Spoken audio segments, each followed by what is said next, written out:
Ang pamagat po nito ay give it like God gave it. No? Magbigay daw tayo katulad ng pagbibigay ng Panginoon kung paano siyang nagbibigay sa'yo. Amen? So, bago po yan, tayo po'y manalangin. Hallelujah. Panginoong Diyos, o dakilang Ama sa langit, makapangyarihan, our Alpha and Omega, the beginning and end. Salamat po, Panginoon, na Ikaw ang aming Diyos na lumikha sa bawat isa sa amin, our Creator ng lahat ng nilalang sa mundong ito. Salamat, Panginoon, na bahagi kami, Panginoon, sa nilikha mo, Panginoon, na uncommon. Pinili mo na uncommon, Panginoon. At sa oras na to, Ama, patuloy po akong humihingi, Panginoon, ng kapatawaran sa lahat na aming mga nagawang kasalanan, mga shortcoming at pagkukulang namin sa iyo. Panginoon, kung may mga bagay na hindi kami naibigay sa iyo, O God, na hindi po sapat, Panginoon, ang aming binigay na oras, sapat na effort, sapat na panahon, Panginoon, na dapat inilalaan namin sa iyo, O God. Sapat, Panginoon, na lakas na dapat ibinibigay namin sa iyo. Ama, kung nagkulang man kami sa parte, Panginoon, ng pagbibigay, Ama, at pagbabalik sa iyo, O Diyos. Even sa lahat ng resources na meron kami, humihingi po kami ng kapatawaran sa iyo, Ama. At hayaan mo na sa oras na to, tulungan at turuan mo kami, Panginoon, na maisa puso ang aming pinag-aaralan, Panginoon. Kaya naman, Ama, sa oras na to, patuloy kong hinihingi yung wisdom, knowledge, and understanding, Panginoon, kung paano mo akong tinulungan, kung paano mo akong tinuruan, Panginoon. Ganon din, Panginoon, maihayag ko ang salitang ito, Panginoon, ayon sa pagdaloy ng banal na spirito, Panginoon.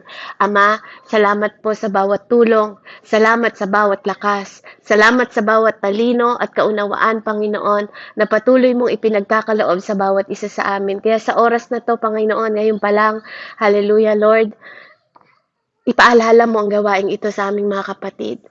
Hayaan mong marinig nila ang mensaheng ito, Panginoon. Hayaan mo na bawat isa sa amin, Panginoon ko, magkaisa, Panginoon kami, at matuto kami sama-sama, Panginoon, kung paanong dapat magbigay sa iyo.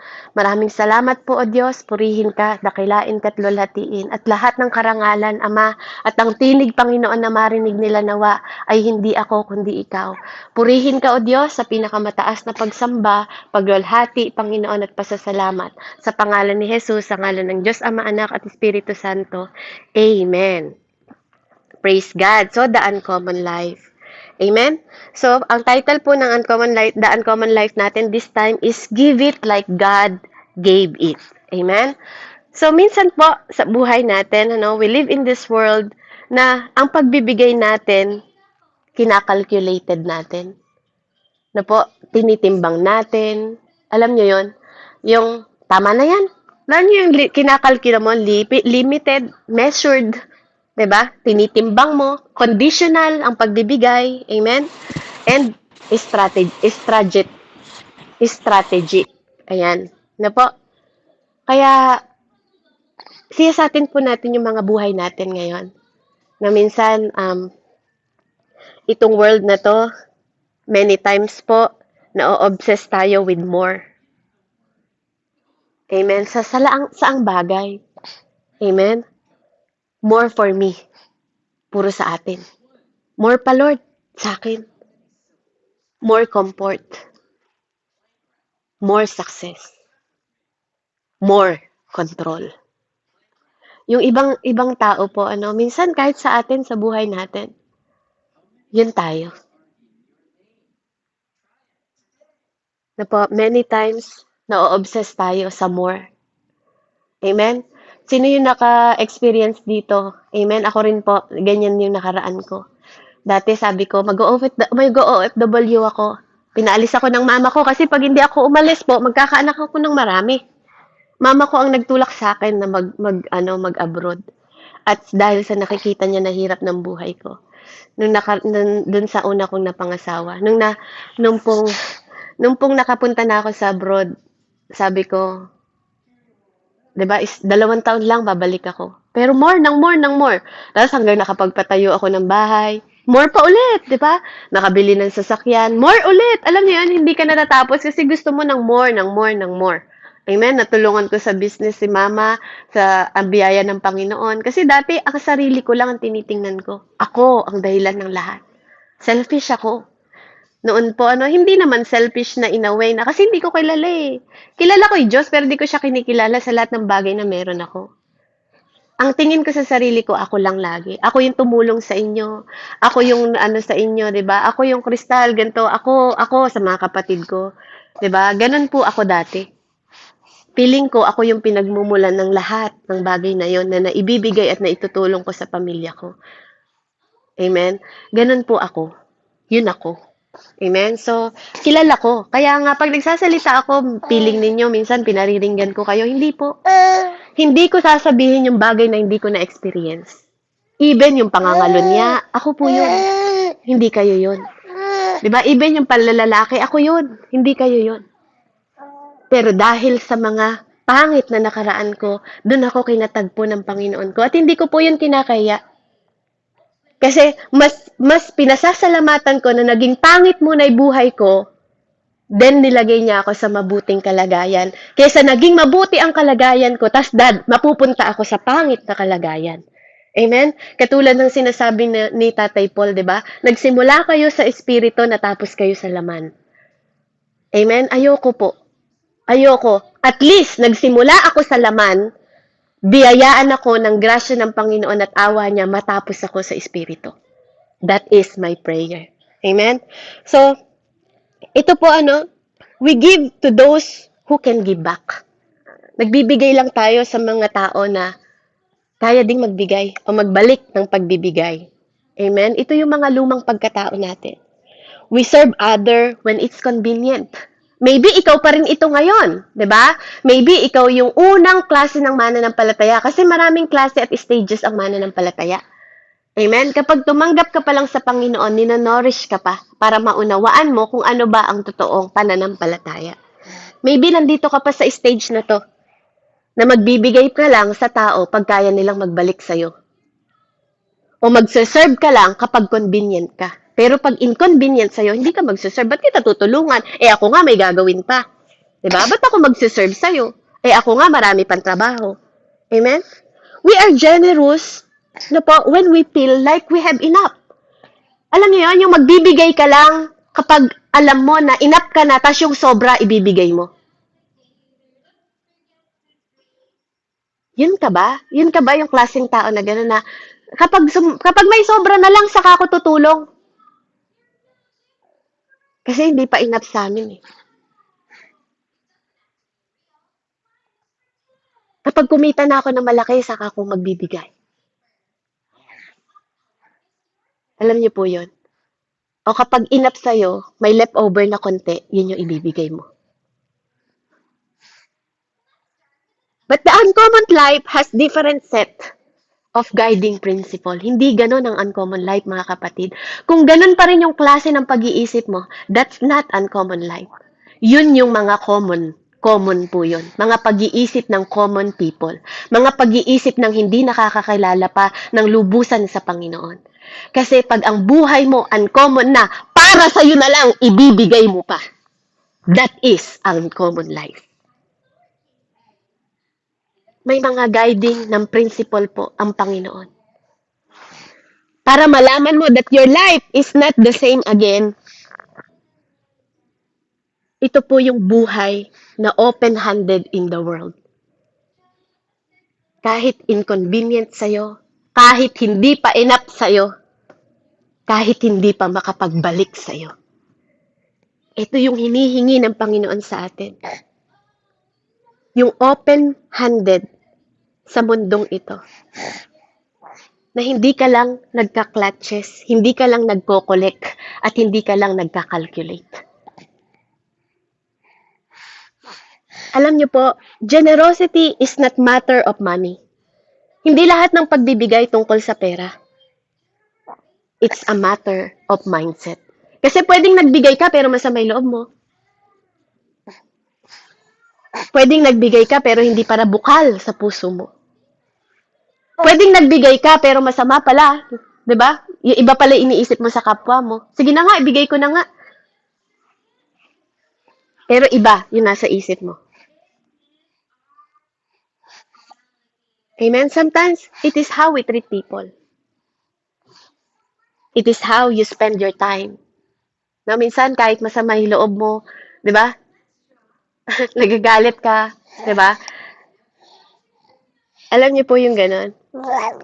Kaya, ang generosity po, mga kapatid, kailangan ma-set mo yung mindset mo. Kailangan yung mindset mo, iniisip mo kung paano ka magtitreat ng tao. Iniisip mo kung paano mo i-spend yung oras mo ng tama. Na tamang mindset. Tamang puso. Kasi pag tamay isip mo, magiging tamay puso mo. It's how you forgive. Pag alam mo yung dahilan kung bakit ka nagpo-forgive, dahil ang katwiran mo is una kang pinatawad ng Diyos eh. He first. Bago ka magpatawad, ikaw muna ang pinatawad ng Diyos. Amen? He first. Diba? It's how you serve. Paano ka nagsiserve? Diba? Because bago ka nag-serve, He first. It's how you live when no one is watching. Paano ka nabubuhay? Sa bahay mo, diba? Sa mga tao sa paligid mo. Kapag wala nang nanonood sa'yo, Ate Kelly. It's how you use your word. Pag wala ang tao sa paligid mo, paano ka gumagamit ng mga salita sa ibang tao? Paano mo ginagamit yung salita mo sa asawa mo, sa magulang mo, sa mga anak mo, sa mga kapatid mo, and even sa mga unbelievers, kapatid? Paano mo ginagamit yung word mo? Amen? Alam mo ba kung bakit? Do you know why? Kasi ang pamumuhay na to, laging nakafollowing po yung mindset. Kasi what I have is yours. Because what I have is not mine. Dapat ganun yung mindset natin. Bakit po? I'll give it like God gave it. Amen? So that's our title. Kasi alam mo na nagbibigay ka dahil una kang binigyan.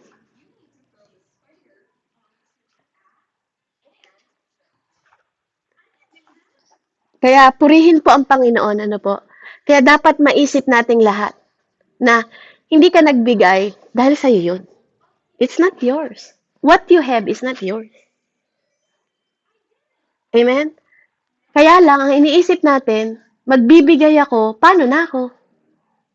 Paano na kami? Diba? Saka na lang, pag may sobra na. Saka na lang, pag may leftover na. But that's not how God gave you. Hindi ka ganun binigyan ng Panginoon. Hindi niya sinabi sa'yo na saka na lang.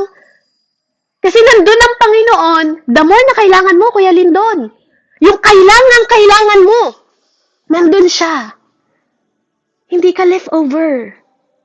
Hindi ka yung susobra lang pag may sobra. Ate Cristita, hindi ganun yung ginawa sa atin ng Lord. Di ba? Andun siya. Nung walang nakakakita sa'yo. Nandun siya. Nung panahon na lumuluha ka. Kasi walang tumutulong sa'yo kahit kamag-anak mo pa. Nandun siya. Nakita niya. Hindi yung gusto mo. Kundi yung kailangan mo. Ate Lisel. Yung kailangan mo. Yung binigay niya sa'yo nung mga panahon na walang gustong maniwala sa'yo.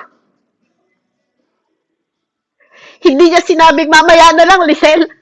Mamaya na lang ako makikinig sa'yo kasi busy pa ako. Marami pang taong tumatawag sa akin. No. Hallelujah. Alam niyo po, napakabuti ng Diyos. Amen? Hindi lang kayo, even ako po. Sabi ko nga sa inyo, pag nag-aaral po ako ng salita ng Panginoon, dinudurog ako. Kaya, sabi niya po kaya pag-aralan po natin magbigay the way God gave. Amen? Ecclesiastes 5:19, Pabasa po sa Tagalog, ano po? Ecclesiastes 5:19, sabi po dito, moreover, when God gives someone wealth and possession and the ability to enjoy them, to accept their lot of be happy in the toil, this is a gift of God. Pabasa nga po sa Tagalog, Ecclesiastes 5, Mangangaral 5:19 po.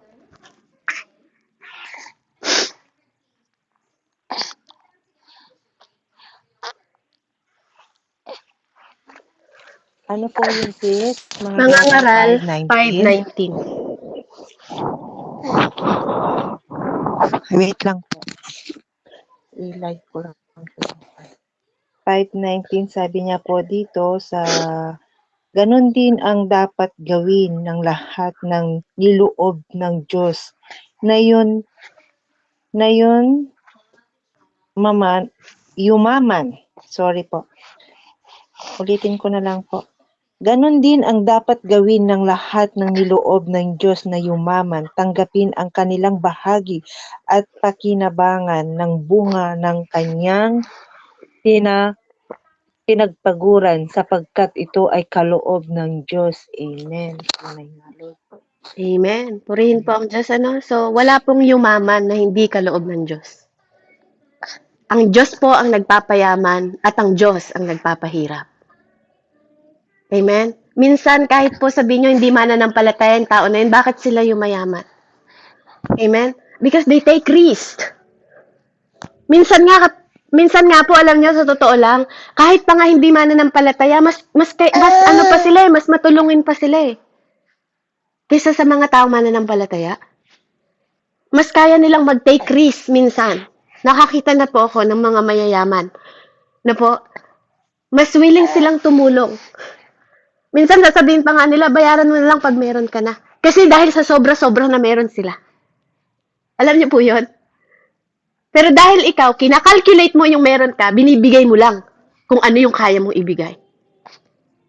Amen? Pero don't you think na yung mayayaman na yun, nagsimula rin sila sa baba? Nag-take risk lang sila na namuhunan sila ng malaki. Kasi, it is biblically too na kailangan mong mamuhunan. Amen? Unless you have family, sabi nga, meron kang responsableng nanay na magpapamana sa'yo ng kayamanan. Pero sa lahat ng mga nakatagpo ko, hindi ko pwedeng i-share yung experience ninyo. I-share ko po yung experience ko. Sa lahat na nakatagpo kong mayayaman na tao, na nakasama po namin sa business, and even po sa trabaho ng papa ko, yung mga artista na nakaupo ko sa hotel, nakasama ko kumakain, they are from poor. Galing sila sa mahirap na buhay. Hindi po sila agad mayaman. Amen? Kaya, nakita ko rin, nasaksihan ko kung paano tumulong yung kahit hindi sila mananampalataya. They willing to give. Nagbibigay sila, ito, 100,000, Beverly, hawakan mo to.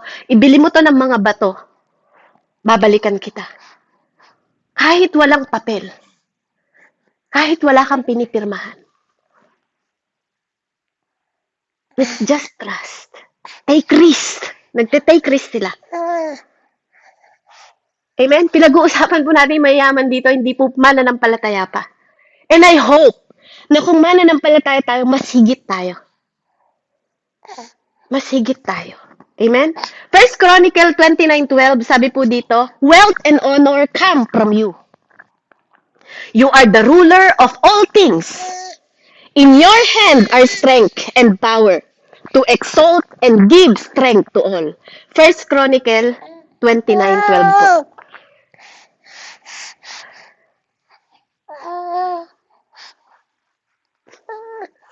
Patulong po ako, kasi habang nag-mensahe po ako, kilik ko yung anak ko.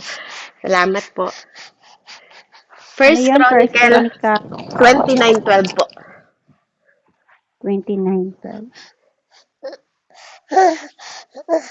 First Chronicle. Ano yun? First Chronica, opo. Chronica 29:12. 29.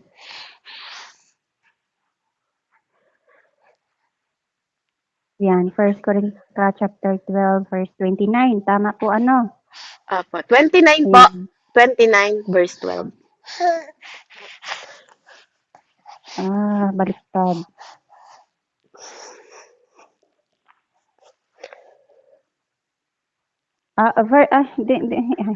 Di ko maunawaan sis. Ate, First Chronica, chapter 12. 29 po, chapter 29. Chapter muna po ang laging mangunahin, verse 12. 29 to 12. Nahanapan mo na, sis? Ikaw na lang po sis kasi First Chronica. Ay, 16. First Ikaw na po, sis. Chronica chapter 29 verse 12, sa inyo nagmumula ang kayamanan at ang karangalan at kayo ang nagahari sa lahat. Taglay nyo ang kapangyarihan at kadakilaan at kayo ang magbibigay ng lakas at kapangyarihan sa lahat. Amen. Amen. Praise God. So, pahanap na rin po, Ate Lizelle, no? Deuteronomy 8, 6 hanggang 18 po, no? Habang imemensahe ko itong the rest. So, purihin po ang Panginoon. Deuteronomy 8 po yung susunod para hindi tayo matagalan. So, glory to God, ano po? Siya po ang Panginoon po, ano? Wealth and honor come from God. Amen. So, ang wealth po, hallelujah, is osher. Ang tawag po sa Hebrew. Amen. To be rich, to accumulate, to become prosperous, and to have abundance. Amen? So, the root carries ideas po is something increasing, multiplying, and overflowing. Especially po sa gift and blessing po. Ito po ang nangyari sa atin, no? Pagdating sa gift and blessing ng Panginoon, nag-i-increase ito, nagmumultiply, and nag-go-overflowing. Especially po yung mga gift natin. Pag ang gift mo, tingnan mo po, ginamit mo ng maayos, dinodoble ng Panginoon. Even ang blessing po. Amen? Rather than personal conquest. Sa Ancient Hebrew po, makikita natin doon, sa worldview po ng wealth nila was solely monetary. It's also referred to resources, fruitfulness, land, pluck, household, stability, and even reputation or spiritual favor. Sa mga ancient, yung mga ninuno po ng mga Hebrew, ganun nila tinitingnan. Amen? Ang ang kayamanan, ang wealth. Tayo kasi minsan pag narinig natin wealth, akala natin pera lang eh. 'Di ba po? Yun lang. Pag marami kang pera, mayaman ka. Pero sa kanila, hindi po. Even sa land, kasama doon, 'di ba? Yung fruitfulness nila, mga resources nila, mga household nila, yung katatagan ng mga household nila, para sa kanila, kayamanan yun. Reputation, para sa kanila, kayamanan yun. And even their spiritual favor, para sa kanila, kayamanan yun. Tayo po, ganun din ba natin kinoconsider yung gift ng Lord? Kasi lahat sa Kanya galing eh. Sa modern time naman, we hear the word wealth and immediately we think money. And that's true. Paano natin kinoconsider ang kayamanan sa generation po natin, ang modern generation? Sa bank accounts, sa salaries, and sa status symbols. Amen? Dollar yan. Maraming pera yan. Pounds yan. Diba? Maraming pera yan. But like you see, sa Hebrew mindset po, the way of origin, audience understood. Wealth wasn't just about what we had in the bank.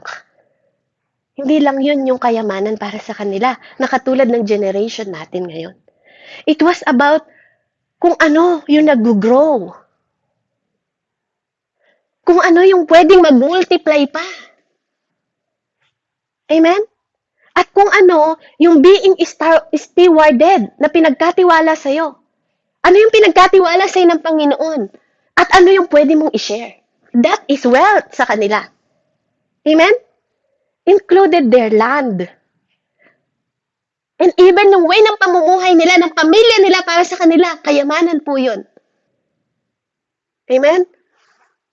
Your relationship, your peace of mind, kayamanan po yan. Your ability to work, and your influence, kayamanan po yan. Even your reputation. Kung paano kang kinikilala ng tao, kayamanan po yan. Sabi nga sa Proverbs, maganda daw ang may magandang pangalan. Amen? So, bakit itong context na to is matter? Actually, wala pa po tayo. Nasa introduction pa lang po ako. Amen? So, si Tatay David po, Ano po, makikita natin sa First Chronicle 29:12, siya po ang nagsabi nun, wealth and honor come from you, O Lord. Di ba?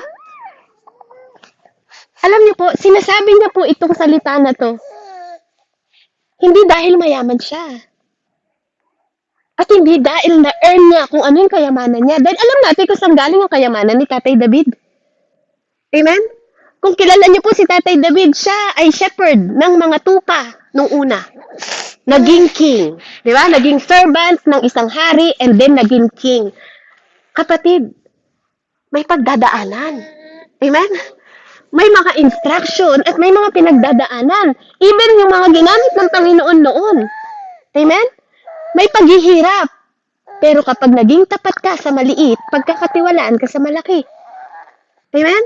Hindi siya mayaman dahil hindi siya nagpapasalamat o ino-honor niya ang Diyos dahil mayaman siya o para ipagmalaki na pinagpaguran niya ang lahat ng ito. But kapatid, you hear the word na sinasabi po dito ni Tatay David. Honor and wealth is from you, O Lord. Diba? Sinasabi niya dito na everything I have, nakikita o hindi nakikita, it is evidence that God is generosity. Diba? God is generous towards sa Kanya. Towards sa'yo. Amen? I believe God is generous. Diba? God have generosity toward me and toward you. I believe in that. Maraming bagay, diba, na minsan hindi mo lang napapansin kasi feeling mo sa'yo. Amen? So si Tatay Solomon, yung anak ni David, nag-express din siya ng same heart niya sa Ecclesiastes 5:19, which is binasa po natin kanina. Mag-ama po tong dalawa na to. When God gives someone wealth and possession and the ability to enjoy them, this is a gift of God. Amen? Nakita niyo po yun? Sa possession ng kayamanan, amen? Kinikilala niya na galing yun sa Diyos. Regalo po ng Panginoon. Amen? So this the changes ng conversation. It means that wealth is not a paycheck. Hindi po yung check natin ang wealth. It's a peace in your home. Amen? Do you have peace in your home? May kapayapaan ba kayo sa bahay nyo? It's a healthy body that still show up for work. Yung nakakapasok ka pa rin ng trabaho mo araw-araw. Na physically fit. Diba? Nakaka-show up ka sa katrabaho mo na malakas pa rin ang katawan mo araw-araw. Nakakapag-drive ka ng motor mo. Nakakapasok ka. Nakakapagsilbi ka sa amo mo na malakas ang pangangatawan. That's health. That is wealth. Kasi kung wala yung katawan mo na magtrabaho, wala kang paycheck. Wala kang salary. Amen? It's friendship that lifts you. A church that sees you. Yung pagkakaibigan na pwede kang tulungan ka sa oras ng pangangailangan mo. At nakikita yon. Nakikita yon ng Panginoon at nakikita yon ng church. A job that provides. A car that starts. Amen? I believe that's all wealth.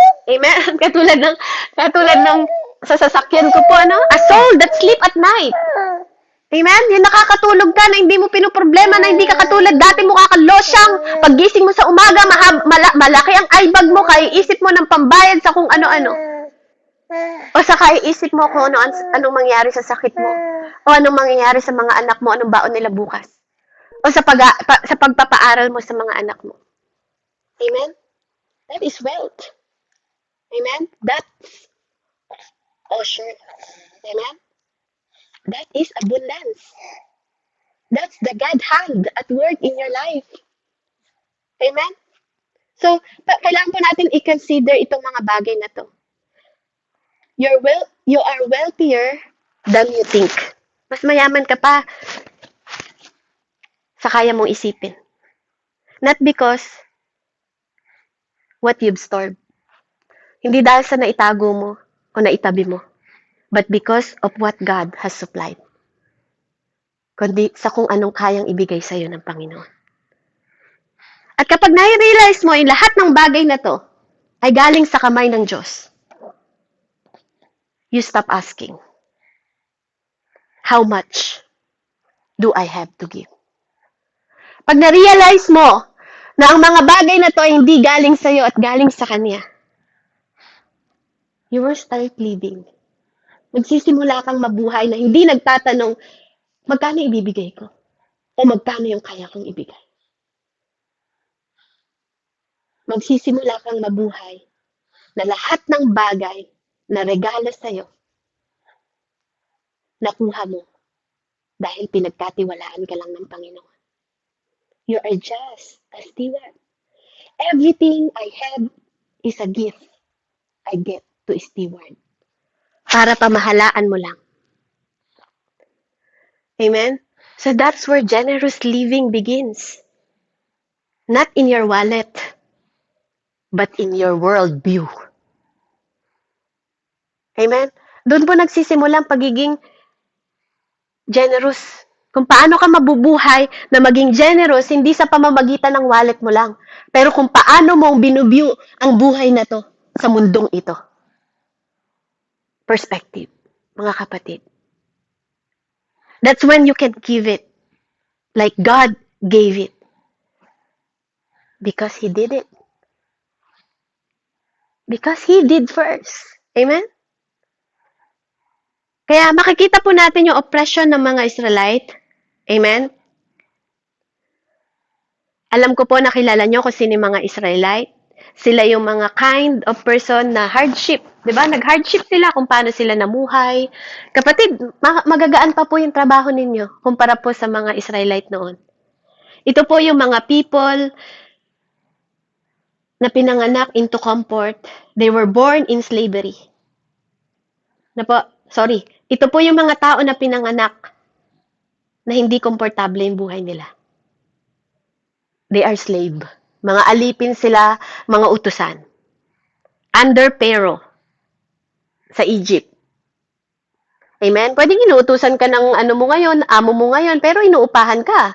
May maganda kang higaan, tinatrato ka, pinapakain ka ng 3 beses isang araw, kainin mo lang, pwede mong kainin. Amen? Pero itong mga pinili ng Panginoon na to, Israelite, mga kapatid. They are under Pharaoh rule. Amen? Nasa building sila ng someone empire. Yung generation nila, no land, no rights, no wealth, and no voice. Wala kang karapatan, wala kang boses, wala kang kayamanan, wala kang lupa. Umiiyak sila for freedom. Humahagulgol sila for freedom na meron ka ngayon, kapatid, at meron ako. At sumagot ang Panginoon. Tinulungan sila. Nirescue sila. He walked them out to the bondage. Pinakain sila sa wilderness. Amen? Pati mga damit nila pinapalitan. Kung gaano sila lumalaki, ganun din lumalaki damit nila. Binigyan sila ng lupa. Binigyan sila ng bahay na hindi nila kinoconstruct. Binigyan sila ng vineyard na hindi nila tinanim. Binigyan sila ng lupa na hindi nila binilt. Because everything is from Him. Kaya niyang gawin lahat yon. And just because, before they step into blessing, God gave them something to consider. Tayo po, kapag binibigyan tayo ng blessing ng Panginoon, dapat may kinoconsider din tayo. Ano po yon? Huwag mong kakalimutan na yung source of that resources. Huwag mong kakalimutan, don't forget the source of the resource. Huwag mong kakalimutan yung pinagmulan nun.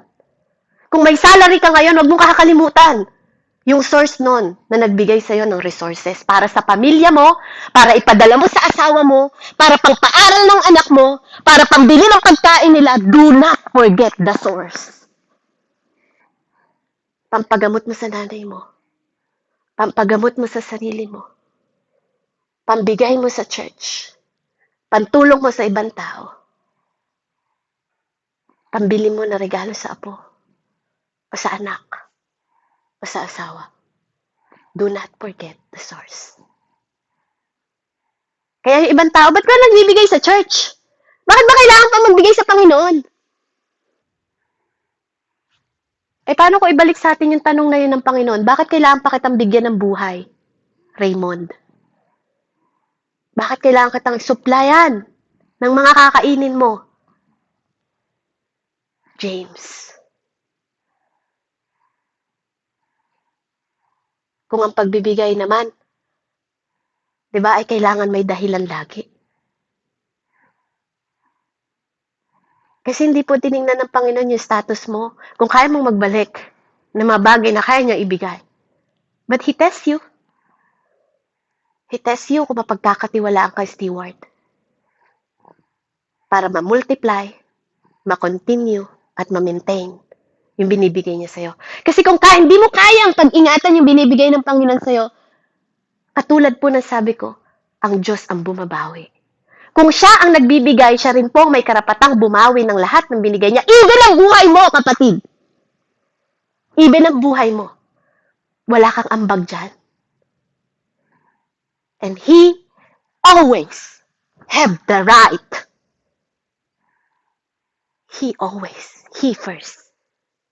Deuteronomy 8:6 hanggang 18 po. Pabasa nga po na may katarungan, te. Deuteronomy 8:6 hanggang 18 po. 8 hanggang 18. Lumipad. Nakahanda na eh. Hallelujah. Magbasa po tayo. Subalit alalahanin niyong si Yahweh sa inyong Diyos ang nagbibigay sa inyo ng lakas upang yumaman kayo. Ginagawa niya ito bilang pagtupad niya sa kanyang pangako sa inyong mga ninuno. Amen. 6 hanggang Tama 18 po po. ba sis? Hanggang 18 po. 6. 18 lang po yung binasa ko. Sorry, Apo. sis Beb. Amen. Okay, so umpisahan ko po sa 6. Kaya nga natatakot kayo sa kanya. Kaya nga natatakot kayo sa kanya at sundin ang kanyang mga utos. 7. Sapagkat kayo'y dadalhin niya sa isang mainam na sagana sa maraming at bukal, mga agosol at mga tupid, maraming sa umagan. 8. Sagana rin doon sa trigo, sebada, ubas, igos, bunga ng punong granada, alibo at pulot. 9. Doon ay hindi kayo magkukulang ng pagkain o anumang pangangailangan. Ang mga bato roon ay makukunan ng bakal at makukunan ng mga tanso ang mga burol. 10. Mabubusog kayo roon at pupurihin niyo si Yahweh sa inyong Diyos dahil sa masaganang lupaing ibinigay niya sa inyo. 11. Huwag niyong kakalimutan si Yahweh na inyong Diyos. Sundin niyo ang kanyang mga utos at mga tuntunin. 12. Kung kayo'y namumuhay na ng sagana, nakatira na sa magagandang bahay. 13. At marami ng alagang hayop at marami ng naipong pilak at ginto. 14. Huwag kayong magmamalaki, huwag niyong kalilimutan si Yahweh na ang palaya sa inyo mula sa pagkaalipin sa bansang Ehipto. 15. Siya ang pumatnubay sa inyo sa inyong paglalakbay sa malawak na nakakatakot sa ilang ng puno ng makamandag na mga ahas at alangdad. Nang wala kayong mainom, nagbubukal siya ng tubig mula sa isang malaking bato. 16. Kayo'y pinakain niya roon ng manna, isang pagkain hindi nyo kilala. Pinaranas niya kayo ng hirap para sa iyo'y subukin at turuan magpakumbaba ang lahat ng iyo'y sa ikakabuti rin ninyo. 17. Kaya huwag na huwag niyong iisipin na ang kayamanan niyo'y bunga ng sariling lakas at kakayahan. So, 18. Subalit alalahanin niyong si Yahweh na inyong Diyos ang nagbibigay sa inyo ng lakas upang yumaman kayo. Ginagawa niya ito bilang pagtupad niya sa kanyang pangako sa inyong mga ninuno. Amen. Hallelujah. Amen. Praise Back to God. you, sis. Praise God po, no? Purihin ang Panginoon. Sabihin po natin to sa katabi natin o sa sarili natin. Remember, but remember the Lord your God. Amen. Alalahanin po natin siya. Amen. Nakikita po natin dito, God, hindi po sinasabi, God is not talking about money. 'Di ba? Hindi niya lang po pinag-uusapan yung pera dito. Pinapaalalahanan niya ako at pinapaalalahanan niya kayo, 'di ba? That everything they had access, kung ano man yung na-access ng mga ninuno natin noon, it started with Him. Sa Kanya nagsimula lahat. At hindi tayo naiiba, Ate Cristita. Ano man ang meron ka ngayon, ano man ang meron sa'yo, Nanay Andrea, Kuya Yolando, lahat yon galing sa Diyos. He started Him first. Amen? Siya po. That breath in your lungs, Ate Annalisa, His. That job you have, Ate Therese, His provision. That promotion, Kuya Lyndon, His timing. That business idea, Nanay Andrea, His inspiration. The talent in your hand, Ate Billie Jean, He's deposited. The mentor who opened your door, Ate Kelly, His orchestration. Everything you call mine was His first. Or should I say, everything you call mine was first His. Siyang buhay. Siya yung provision. He is the time. He is the inspiration. He is the depositor. Kaya may na-deposit sa'yo. He is the orchestration. He is the creation. Diba? We are the creation. He is the creator. Sorry. Amen? He is the creator. Remember, alalahanin natin. Amen? You didn't hustle your way into God's blessing. Hindi po natin hinabol. Binigay lang niya. Hindi natin hinanap yung network ng timing niya. Binigay lang niya. Hindi natin pinigure out yung mga nare-receive natin. Binigay lang niya. He put in you. Nilagay lang niya. Everything. Even your ability to enjoy. Yung kapayapaan na meron ka. Yung sapat na contentment na meron ka. Yung kagalakan na meron ka sa trabaho. That's a gift from God. Katulad ng sabi sa Ecclesiastes 5:19. Hindi tayo mabubuhay generously until you first live aware. Hindi ka magkakaroon na mapagbigay na mindset. Hindi ka magkakaroon na mapagbigay na puso. Kung hindi mo alam at hindi ka aware kung saan yan galing. Because when you know the source, you will stop gripping what was never yours to begin with. Amen? Hindi ka mag-grip, hindi ka magre-reklamo kung saan ka, or di ka mag-iisip kung saan ka magsisimula sa pagbibigay.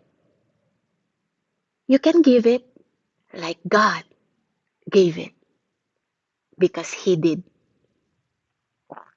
So how do we live generously? Paano po tayo mamumuhay ng generously na hindi nagka-calculate? Amen? Hindi nagtitimbang. First, generosity start with how you see people. Nagsisimula po yun kung paano mo tinitingnan ng tao. Matthew 9:36, sabi po dito, when he saw the crowd, it's about Jesus po. Nung nakita daw niya yung crowd, he had compassion. Nagkaroon siya ng compassion on them because they were harassed and helpless like sheep without shepherd. First point po natin, generosity is start with how you see people. Kasi si Jesus po, he didn't just glance. He saw. Hindi lang niya basta nakita. He saw. Diba? Hindi niya lang tiningnan na pinahayapyawan ng tingin. No, he feel compassion. Diba? Hindi niya lang napansin or hindi niya lang na-notice yung crowd. He was moved by their condition. Ikaw ba, pag nakikita mo yung kapwa mo, pag nakikita mo yung leader mo, pag nakikita mo yung church ninyo, pag nakikita mo yung pastor mo, are you moved? Namumove ka ba? Andun ba yung condition ng compassion ng puso mo? Generosity start with sight. Nagsisimula po ito sa mata ninyo, sa mata ko. You can't live generously if you don't first see people as worthy of your time, attention, and compassion katulad ni Jesus. Kung hindi ninyo nakikita at hindi natin nakikita ang atensyon na kailangan ng ibang tao, ng time ng ibang tao, at ng pagmamahal na kailangan nila. Huwag na sa ibang tao, sa pamilya mo na lang, sa asawa mo na lang, kapatid. Baka mas nagbibigay ka pa ng oras sa ibang tao na mas higit na kailangan ng asawa at mga anak mo.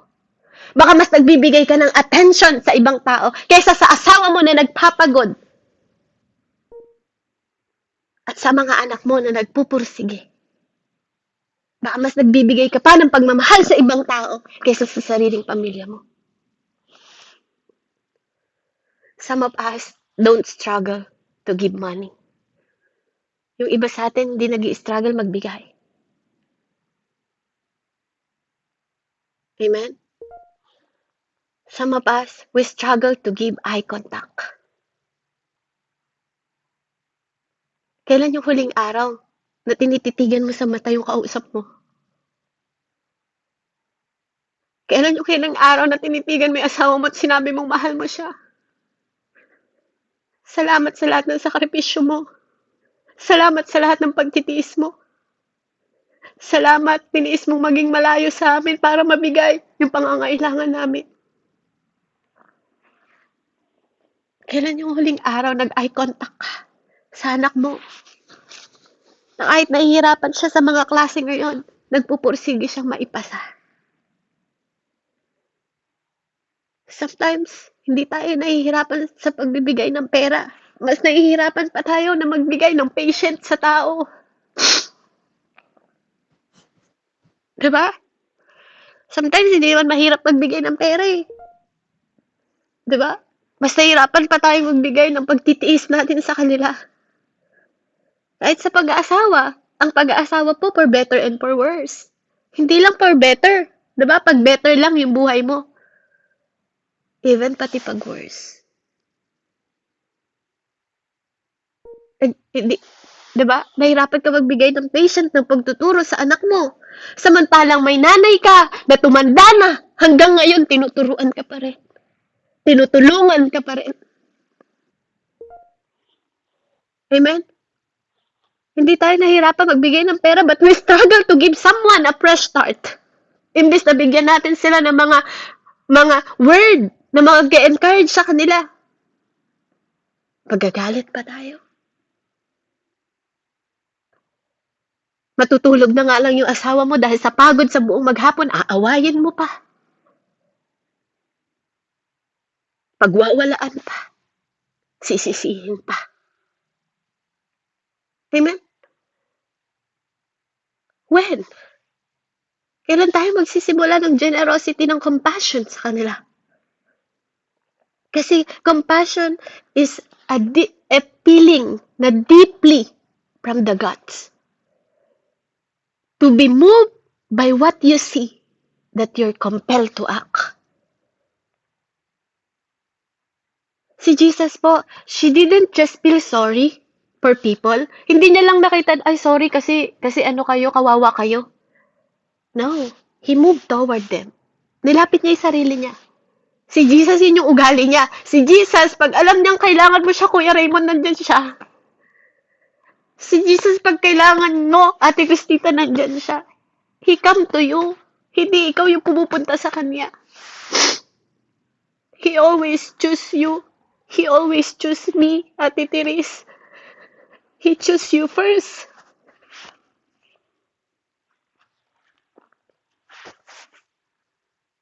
We can be generous with our resources if we were not first generous to our perspective. Kung di natin alam kung bakit natin ginagawa yung mga bagay na yun, mahirapan po tayo maging generous. Kasi siya, alam niya, kaya niya ginagawa yun kasi ginagawa niya yun para maramdaman ng tao yung pagmamahal ng tatay niya. He's doing the will of God, the Father. Siya yung Diyos na binaba sa lupa para maranasan ng mga tao yung pagmamahal niya, yung pagmamalasakit niya, at yung compassion niya. Na hindi lang siya tatay na nagmamahal, tatay din siya na nagpapakain. Tatay siya na nagbibigay ng buhay, nagbibigay ng lakas, nagbibigay ng encouragement, nagbibigay ng kayamanan at possession. If our heart are closed off, our hand eventually will be too. Kapag ang puso mo, hindi mo alam ang kondisyon, at hindi mo naintindihan yung pagbibigay, ganun din yung kamay mo. Nahirapan ka din magbukas ng kamay kasi hindi naintindihan ang puso mo. Kaya ask yourself, tanungin po natin sarili natin, do I really see people? O kahit hindi na lang yung tao, do you really see your family? Or am I just managing moment and missing their value? O binabaliwala mo o nababaliwala mo na yung kahalagahan nila? Kasi malalaman lang natin ang halaga ng mga tao sa paligid natin pag wala na sila. Kaya let's consider po yung mga kayamanan na to na binibigay sa atin ng Panginoon. Kung how God's generous sa ating mga buhay. Kaya tanungin natin sa sarili natin ngayon, sino yung i-overlook natin? Sino yung dapat nating i-overlook lately na hindi natin napapansin, hindi natin napapasalamatan, na-eye contact, di ba? O nakakausap. Anong klase ng tao? Amen? Yung mabilis lang nating wala tayong patient, di ba, sa kanila.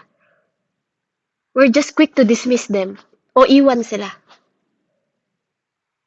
How would Jesus respond if He walked into my office? Diba? Sa office mo, Ate Therese, paano kung nag-walk siya dyan o nag-walk siya sa bahay ninyo?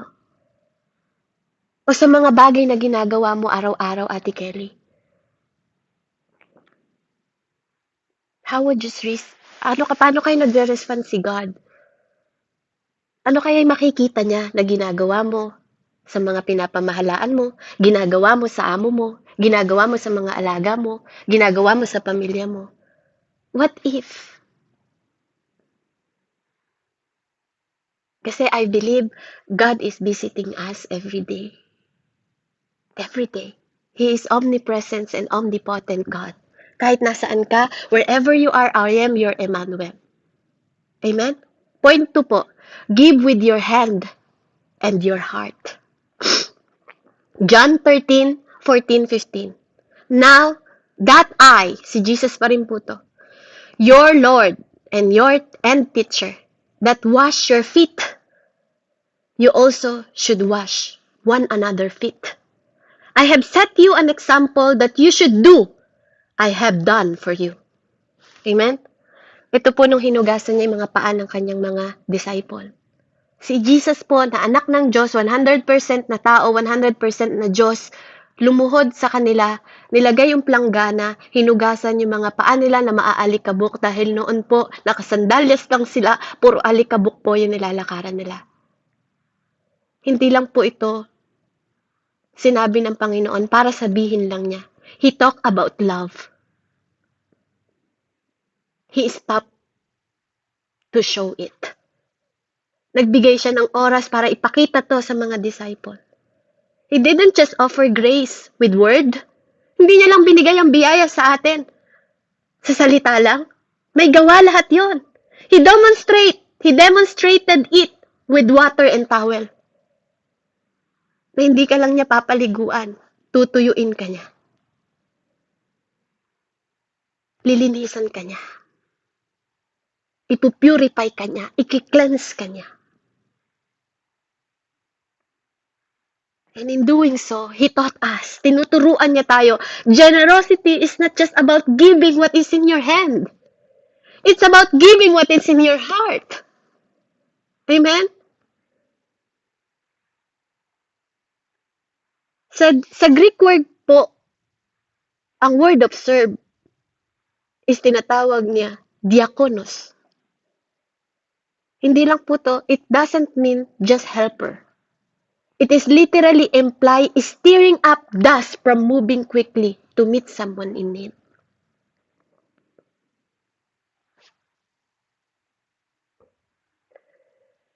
Kasi paano mong tatawaging helper ka kung di ka naman tumutulong? Amen? So generous people don't wait to be asked. Hindi na kailangan tanungin. They move toward the needs. Hindi na kailangan sabihin pa na every month, mga kapatid, since sama-sama tayo dito sa gawain, amen? Magbigay tayo sa mga pastor natin ng love gift. Kasi nag-i-spend din sila ng time. Nakita niyo po si Pastor Rodel. Every Sunday po, meron silang ministry ng mga kabataan. Sarili pong bulsa nila kasi they are independent church. Ganon din po si Pastor Eric. Kalinga sa walang kumakalingang mga bata. Alam niyo po ba, pinaalis na sila doon sa church na tinutuluyan nila. May nagbigay po ng lupa sa kanila pero hindi pa tapos yung bahay na tinutuluyan nila. Nasa Bulacan na po sila, San Ildefonso, Bulacan. They are in need, mga kapatid, na hindi ko na dapat sabihin pa sa inyo. Kasi yung pagsama-samahin lang natin, yung maibibigay natin, kahit 50 pesos lang, 'di ba, 100 pesos? 'Di ba, pag nagsama-sama po yung binigay natin, kahit alam niyo po yun, kahit hindi pa man nila malaman na ikaw ang nagbigay nun, alam nila kung sino ipapanalangin nila. Dahil kilala ka ng Diyos, sabi nga ng Diyos, nakita ko anak yung ginawa mo. Hindi na kailangan sabihin na kaliwang kamay mo yung ginawa ng kanan mo kasi nakita kita. Nakita kita nung ginawa mo yun sa pastor mo. Nakita kita nung tinulungan mo yung kapwa mo. Nakita kita. Hindi ka kailangan makita ng ibang tao. Isang mata lang ang kailangan makakita sa'yo. Na kahit nahihirapan ka sa ginagawa mo, andun yung generous na kamay mo na nagbibigay. Kasi sometimes, the most generous thing you can give, hindi lang sa pera. Di ba yung mga encourage word natin na sinusuportahan natin sila, at the same time, di ba nakapag-aabot tayo sa kanila, hindi naman sa kanila napupunta. Sa mga bata rin na inaalagaan nila. Sa mga sikmura din ng ibang tao na kinukup-kup nila kahit hindi nila pamilya. Kaya ito pong panahon na to, it's a second chance para sa ating lahat. It's a patient to response and a kind word. Yung humble act po ng service natin when no one is clapping. Hindi yung pinupuri tayo ng ibang tao. Yung pinaka-humble na pagpapakumbaba, yung tumutulong ka pero walang nakakaalam at nakakakita. But He knows. People are not just hurting financially. Hindi lang po nasasaktan sa pinansyal. May mga emotional bankrupt din. Si Ate Kelly, kumikita yan ng pera, OFW. Pero he needs someone to listen sa kanyang mga problema, magpapayo sa kanya. paano yung tamang desisyon para sa kanya kasi two head is better than one. That's what he need. That's what she need. She needs someone. Kasi emotionally, minsan nababankrupt siya. Minsan ikaw rin, ganun ka. 'Di ba? You can refill someone's soul with grace. 'Di ba? Na kahit kumikita si Nanay Andrea, gusto niya rin ng isang tao na nakikinig sa kanya. Just to listen. Para ma-comfort lang ng nanay. Ako din. Para ma-refill ako, sometimes I just need soul with grace. Empathy. Oras. 'Di ba? Oras. Oras lang ng tao na mangangamusta sa akin. Kamusta ka, anak? Kamusta ka, sis Beb? Okay ka pa ba? Sometimes, alam nyo, yun lang yung kailangan natin. Sipat yan ng ibang tao na kahit hindi ka magpaalala, naaalala ka nila. Kung kamusta ka na. Kung paano ka sana nilang inaalala din. Ganun mo din silang inaalala. You can be generous with forgiveness. Na kahit ang sakit-sakit na ginagawa ng mga tao sa'yo, you still forgive. You can be generous with your time. Amen? You can be generous with attention. And you can be generous with your patience. Nagtitiis ka sa kanila. Kahit matitigas ang ulo ng mga anak mo, nagtitiis ka. Kahit matitigas yung ulo ng mga disciple mo, nagtitiis ka kasi may isang nagtiis para sa'yo. Kaya, let's consider this po. Where have I been stingy with grace? Saan banda tayo naging stingy na magbigay ng grace sa iba?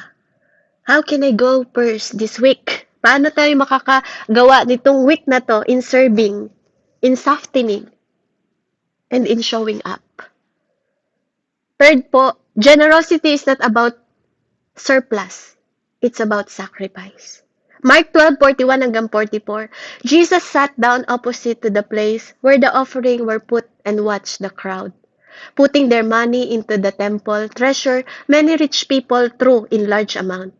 But a poor widow, ito po yung poor widow, wala na siyang asawa, came and put in 2 very small copper coin, worth only a few cent. 2 cent lang po ang halaga ng binigay niya. Pero si Jesus, calling his disciple to him, Jesus said, "Truly I tell you," sinasabi ko sa inyo, katotohanan sinasabi ko sa inyo, "this poor widow has put more into treasury than all of others. They gave out of their wealth, but she out of her poverty put in everything all she had to live on." Pambili na lang niya ng pagkain, yung poor lady na yun. Yung single mama na yun, yung widow na yun. Pambili na lang niya ng pagkain, binigay niya pa sa Panginoon. Sabi ng Diyos, itong widow na to, itong mahirap na widow na to, ito yung mas nagbigay ng higit kahit sa sino man. Alam niyo po yun? Yung si Jesus, pinipraise niya yung widow who gave a small coin kaysa sa mga nagbibigay ng mas malaki. Bakit? Kasi she put her heart. Not because of the amount, but because of the cost. Yung sacrifice niya na pwedeng hindi kumain yung anak niya, pwedeng hindi siya ang kumain kasi nung panahon na yun, malaki yung 2 cents eh. Pero it cost sacrifice. Tayo po ba kaya natin magsakripisyo? Ay, hindi ko itutulong tong 50 pesos na to, pambili na lang ng ulam namin. Eh, ano naman kung walang pamasahe si Pastor Eric? Diba? Eh, ano naman kung walang pambili ng sa church? Diba? Eh, ano naman kung hindi sila kumain? Basta mahalaga kumain yung pamilya ko. Kaya mo bang magbigay ng bagay na magkukos sa'yo? Na magsasacrifice ka para sa iba. Kasi ito pong widow na to, she didn't give from her abundance, hindi sa kayamanan niya. She gave Dahil nagtitiwala siya. Nagtitiwala siya sa Diyos, sa source, na yun ang magbibigay ng resources niya. Hindi niya binigay yung leftover. Hindi lang siya nagbigay dahil yun yung leftover sa bulsa niya. She gave it to worship. Na ito, Lord, yung binibigay kong honor sa'yo. Na kahit walang matira sa bulsa ko, basta itong araw na to, ma-honor kita. Generosity is not proven by what you give. Hindi ito sa mga binigay mo kung gaano kalaki yung binigay mo. Maliit at malaki sa mata ng Diyos, pareho lang yan. Kaya kung nagnanakaw tayo ng piso, di ba? At 100, magkapareho lang po yun. Kung nangungupit ka, kung ikaw yung klase ng tao na nangungupit ng 20 pesos, at sinasabi mong hindi naman 1,000, kapatid, parehong pagnanakaw yun. And it's same thing sa pagbibigay. Kung nagbibigay ka ng 50 pesos at hindi 500, it's same thing sa mata ng Diyos. Basta binigay mo yon na tama ang puso mo at tama ang isip mo. Amen? Kung noon kaya mong magnakaw para sa pamilya mo, bakit hindi mo kaya magbigay para sa Diyos? Hindi ko sinasabing magnakaw ka para sa Diyos. 'Di ba? Magbigay tayo kasi naiintindihan na natin. Give like Jesus give. Amen? Generosity is not proven by what you give. Inire-reveal nito kung ano yung masakit para sa'yo. What costs you? It's revealed by what it costs. Ano yung maaapektuhan nito sa'yo? Amen? So, napakahalaga po, napakahalaga ng pinag-aaralan natin. Kasi ito po, nagsho-show po sa atin, makikita natin.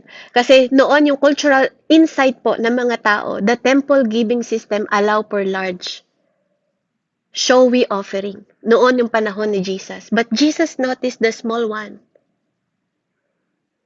Because in the kingdom, sa kingdom ng Panginoon, yung motibo mo ang higit na mahalaga. Hindi sa laki ng halaga, kundi yung halaga na to, mahalaga para sa'yo kasi sa pinagbibigyan mo. Kasi nabubuhay po tayo sa mundong ito. We give when we have extra. Nagbibigay tayo. Pag may extra na lang ako, sis Beb, tsaka ako magbibigay. Pag may leftover na lang, sis Beb, may tira-tira, tsaka ako magbibigay. But Jesus called us to give even when it bites. Kahit pa nahihirapan ka, kahit pa gipit ka, because He is the source. Kung nagtitiwala ka na si Jesus ang source, hindi ka matatakot magbigay. Kaya, minsan po, some of the most life-challenging sa buhay natin, hindi yung regalo. Hindi yung regalo po yung nakaka-impress. Ang nakaka-impress po, yung intention. Yung nagbibigay ka intentional, hindi yun dahil sinabi. Amen? Kaya, ngayong oras na to, di ba, yung mga nangangailangan ng makakain, di ba? Baka nangangailangan ng text mo, pwede mong isend ngayon. Baka nangangailangan ng sorry mo or forgiveness mo, i-text mo ngayon. Di ba? Baka nangangailangan ng tawag. Amen? Or nangangailangan ng space. That's generosity. That's sacrifice. That is the uncommon life na meron tayo dapat. That's Jesus. Amen? So, let's consider this po, na saan yung part na i-convince mo yung sarili mo na meron ka na pwede mong ibigay sa iba.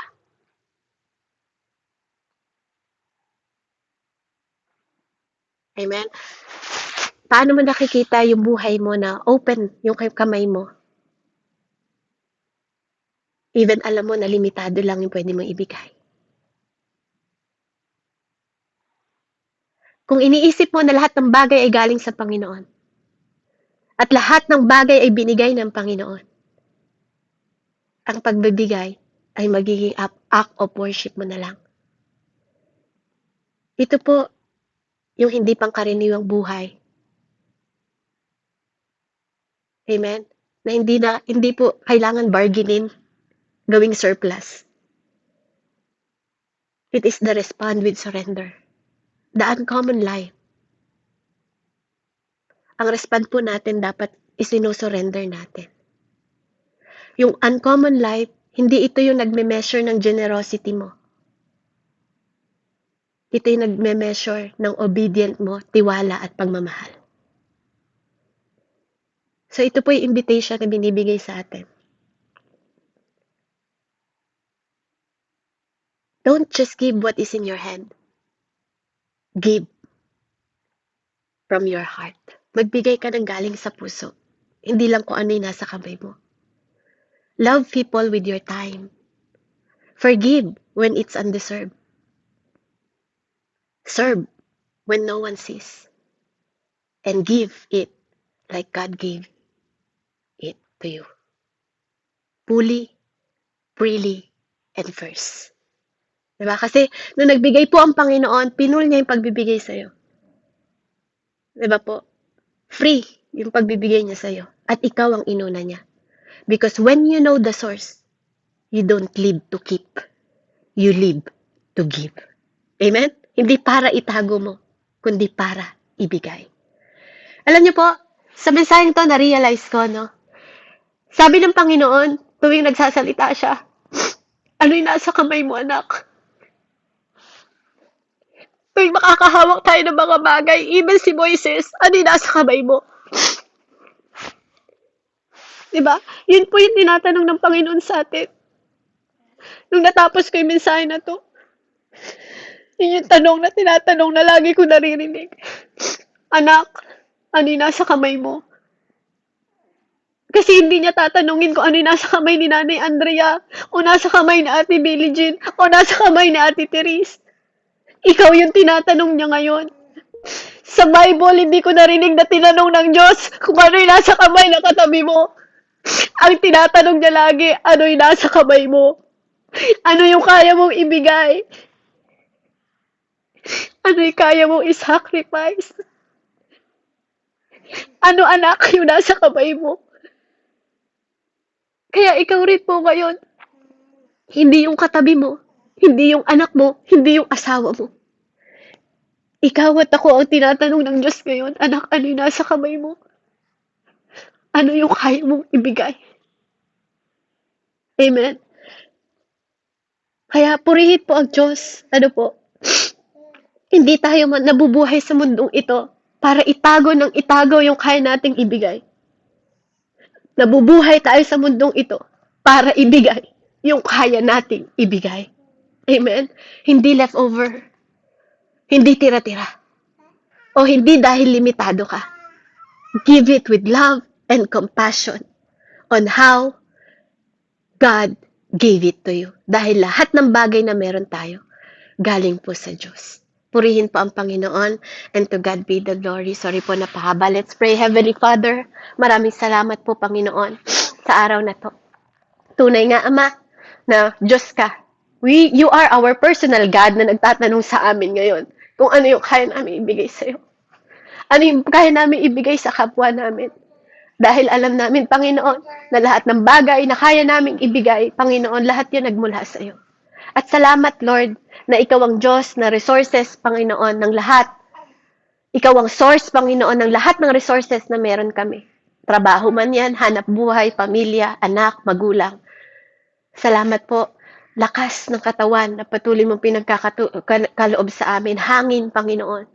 Lord, itong bahay, lahat ng meron kami, Panginoon. Turuan mo kami na magkaroon ng generous na puso. Kung anong katulad ng puso na meron ka. At turuan mo kami na magbigay katulad ng pagbibigay na meron ka. Na freely. Yung may freedom and fully. Salamat po, O Diyos, purihin ka, dakilain ka't lulhatiin sa pangalan ni Jesus, sa ngalan ng Ama, Anak, at Espiritu Santo. Amen and amen. Glory to God po, and God bless po. Amen. Maraming salamat sa buhay mo, Sister Beth. Mga kapatid, dahil tayo po ay nakapakinig ng salita ng ating Panginoon,